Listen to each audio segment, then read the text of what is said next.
Kuya Joban, abay nagsalita na kung bakit itong si Annalyn ay ayaw humiwalay dito kay Joban David Production. Ito pala ang tunay na dahilan, panoorin natin. Ina, bad trip ako dyan, putang inang yan. Giwalay sila ng asawa niya. Sino yung asawa mo na yan? Si Monggi. Giwalay sila, makaawa sa akin yan. Kaya, Kuya Joban, kailangan kita iyak. Pasigapin mo ko para iparamdam ko sa kanila na tawag dito na hindi sila kawalan sa akin. Pasigatin mo ako, Kuya Joban, ikaw kailangan ko. Eh, hindi ko alam kung paano ko pa. Tagal ko na pinapasikat yan. Ginawa ko ngayon, nag-love team kami. Putang ina, lumakas, pumutok. Nag-million views kami sa love team namin kasi halo-halo, bashers. Love team kami yan. Putang ina, binitawan ako, iniwanan ako sa ere. Upal, di ba? Putang ina, sabi ko, bahala ka sa buhay mo. Bahala ka, tangina ka. Base sa live video ni Mr. Joban David Production using the Facebook page of Sherwina, dito ikinuwento niya yung hirap na pinagdaanan ni Annalyn kung bakit ganun na lang po katindi yung kanyang desisyon na kahit ano pa man ang marating niya ay kay Joban pa rin po siya mananatili. Ito pa, panoorin natin. Parang yan. Kaya lalo na pinagdaanan namin yan ni Annalyn. Binubugbog siya, nasaktan. Ito totoo yan, di ba? Ikinuwento ni Joban David Production kung paano po talagang sinasaktan, binubugbog at kung ano-ano pang mga bagay ang ginagawa ng kanyang ex-husband or ex-partner na si XB. Kaya naman kung mapapanood natin or narinig natin yung kanyang statement, masasabi ko talagang may dahilan si Annalyn kung bakit ayaw niyang iwan si Joban. Ito pa. Binubugbog puta, buntis na yan, sinuntok yung tiyan. Bang, putang ina, sabi ko. Galit ako, pero hindi ko sila sinasaktan. Kaya nangyari noon, dito na kami nakatira. Nagkabulutong yung dalawa na yan, tinanggap ko. May bulutong silang dalawa, Biyak sila. Kuya Joban, pasigati mo kami dalawa, mag-asawa sila. Kuya Joban, pasigati mo kami, Kuya Joban. Gina, putang ina, kinontent ko sila. Tignan nyo ito lang may bulutong na sila noon, hindi ko naisip yung si Earth, hindi ko naisip yung si Sherwina na magkakabulutong, pero ang ginawa ko, tinanggap ko pa rin sila.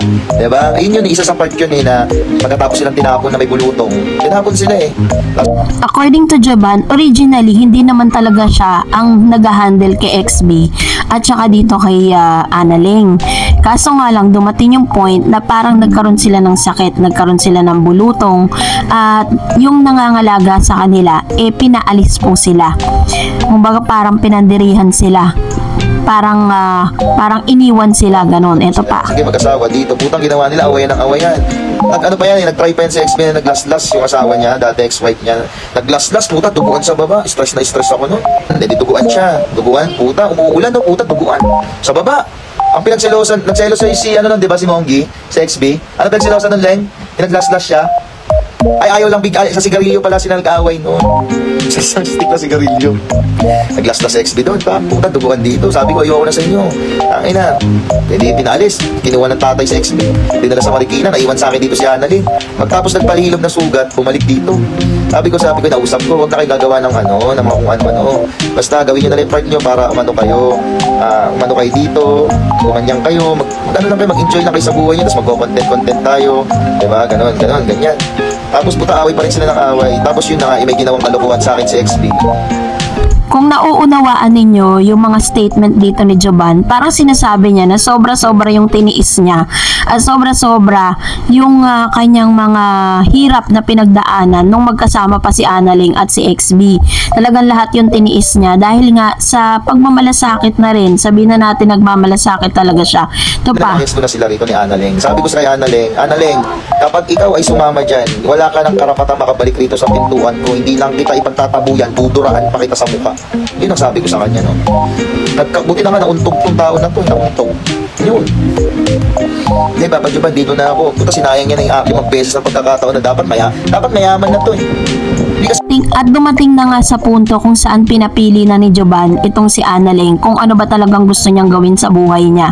Pero mukhang naging matalino sa pagpili si Analing dahil mas pinili siyang mas stay dito kay Joban dahil wala naman talaga siyang future dun sa kanyang ex-partner, no, na si Monggy. Ang tawag nga nila ay Monggy.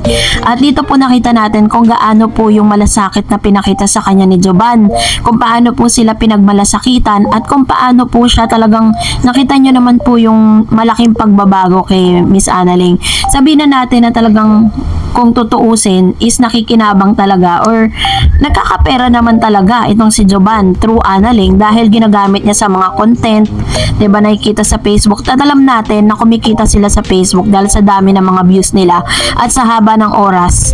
At of course, dun sa live videos is almost 2 hours. Bilang isang content creator, mas malaki po yung kinikita ng mga content creators kapag sila ay nagla-live ng mas mahaba. At hindi lang yun, napakarami pang sumusuporta. So which means na meron talaga siyang kinikita through Analing. Pero to naman si Analing, ito rin yung isa sa pinakadahilan kung bakit kahit nasabi niya po sa isang live nila na kahit daw mag-asawa na siya, ay gugustuhin pa rin niya na tumira dito kay Joban. Kasi si Analing po kasi parang nakita niya or hindi magsistay kay Joban yan kung hindi siya nakaranas ng kung hindi niya naranasan yung ginhawa, kung hindi niya naranasan yung sarap ng buhay, at kung hindi niya naranasan na talagang merong isang taong nagmalasakit para sa kanya. Kasi kahit naman talaga sino, hindi ka tatagal sa isang bahay kung alam mong hindi ka pinagmamalasakitan. Kaya naman di natin masisisi si Analing bakit po sinabi niya na magsistay pa rin siya kay Joban kahit napiliin pa siya ni Dindo Caraig na maging sila in the end, gusto niya pa rin kay Joban. Kasi ganun nga umaga parang tumatanaw po ng utang na loob itong si Analing kay Joban, na bagay naman na parang hindi naman natin siya masisisi kasi ang gusto lang po talaga ni Analing is bilang dahil nandun na siya sa part na kung saan nag-grow na yung karera niya, this is gonna be the time for the payback. Kumbaga parang ito yung kanyang pambayad, ito yung kanyang pagtanaw, kasi alam naman natin na ang utang na loob never pong mababayaran ng pera yan. Kahit sabihin na natin na ginagamit siya sa mga content, never po mababayaran yan. Pero yung meron taong isang magmalasakit sa'yo at iparana sa'yo yung mga bagay na hindi mo naranasan, yun po isa sa mga magagandang bagay at magagandang rason para hindi mo siya iwan. So, ganun po yung ginagawa ngayon ni Analing. Pero dun po sa sinabi niya na just in case magkaroon na siya ng sariling pamilya, nasasabi lang naman ni Analing yan ngayon dahil medyo bata pa kasi si Analing mag-isip. Hindi pa siya ganun ka-mature. Diba? Alam niyo naman, mga words niya nga po hindi pa rin talaga ganun ka fluent, diba? So, intindihin po natin siya. At the same time, kung sakali naman po na ganun po yung mangyari, na parang decided nga si Analing na magstay kay Joban, kung talagang mahal ni Dindo si Analing, rirespetuhin niya yung magiging desisyon ni Analing. Pero in the end, ang wish nating lahat, kung talagang sila yung magkakatuluyan, magkaroon sila ng at bubuo ng sariling pamilya. Mas maganda pa rin talaga na nakabukod po silang dalawa. Kasi doon talaga matitest yung kanilang marriage, kung gaano ba sila tatagal, at doon nila makikita kung paano mabuhay ang mag-asawa. Pero as of now is I'm still standing for Joban, no? Kahit na ang dami pong bashers, kahit ang dami pong mga nanlilibak sa kanya ngayon, maging yung mga content creators na hindi naintindihan kung ano po yung request niya for the longest time na ginamit ni sila at nila si Analing at si Lindo sa kanila mga videos.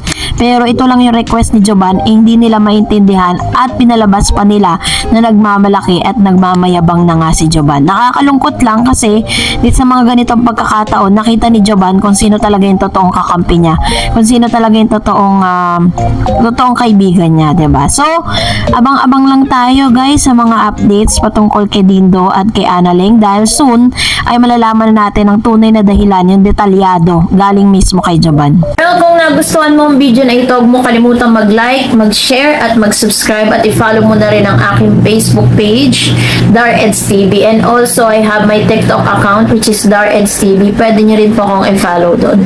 Thank you for watching guys. God bless everyone!